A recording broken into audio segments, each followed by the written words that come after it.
Now with another state leader, Amy Volk, state senator of District 30. Amy, thank you for joining us. We were just with Congresswoman Shelley Pingree talking about how she juggles being a female leader, a mother, a business owner. So I would ask you the same question. You have 4 children. Yes. You have a small business. You're a state senator and wife. How do you do it all? Well, the small business is smaller all the time as I've gotten more involved in politics, and but the family, of course, doesn't go away and continues to be extremely important to me. And it is not without its challenges, trying to feel like I am meeting everybody's needs while at the same time meeting the needs of the constituents that I represent, and that's really, really important to me. I take a lot of pride on returning my own emails. Wow. People are shocked that I pick up my phone, you know, and this is oh, I didn't expect to get you, you know. But I want to be accessible. I want to help people. Otherwise, why do what I'm doing? So tell me about some of your accomplishments and some of the initiatives that you've helped push through and support. Sure. So I guess the one that most people are most familiar with is the work I've done regarding sex trafficking. It's not something that when I was first elected to office, I imagined addressing, but it's something that I became aware of and realized was an issue in our state. And, you know, there was a lot of debate when my first bill was initially rejected by legislative leaders who doubted that this was an issue in the state of Maine. And a lot of people stepped forward to say, you know, including law enforcement, yeah, it is. This is actually an increasing issue in the state of Maine. And we've only just begun to recognize it. So tell me a little bit about what we see in that environment, because you're right. I think more people need to be educated on what that looks like.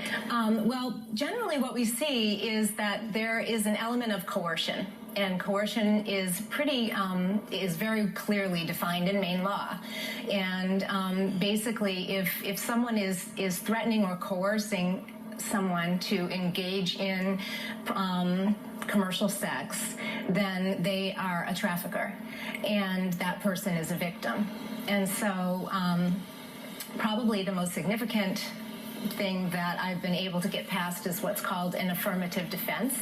And that means that if a victim is working with law enforcement to prove that they are a victim, by helping them get to the real people law enforcement are concerned with prosecuting, which are the Johns. We need to cut off the demand. And then, of course, the pimps, the traffickers, that they are immune from being charged with prostitution. And so on a state scale, what do you think the largest issue is that we face as the state of Maine? I mean, in general, it's clearly the cost of doing business and the cost of living in Maine.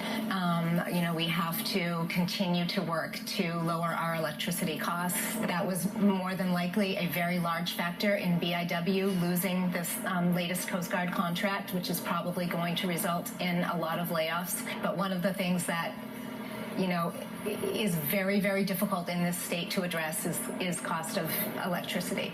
And just being the lowest in New England isn't good enough.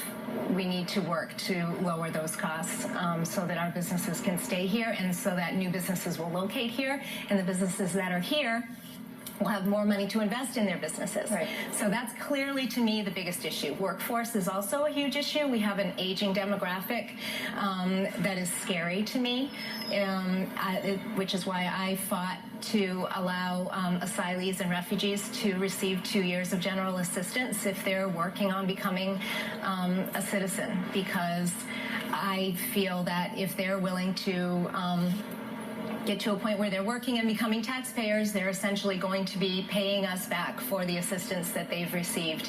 And if they're raising a family and, you know, their kids are graduating from school and going to SMCC or USM or University of Maine, then more power to them. We need them desperately. Well, thank you. I wish we had more time, but thank you for all that you do and giving us a little bit of insight on some of the issues that you've supported. You're welcome. And good luck in November. Thank you so much, Erin.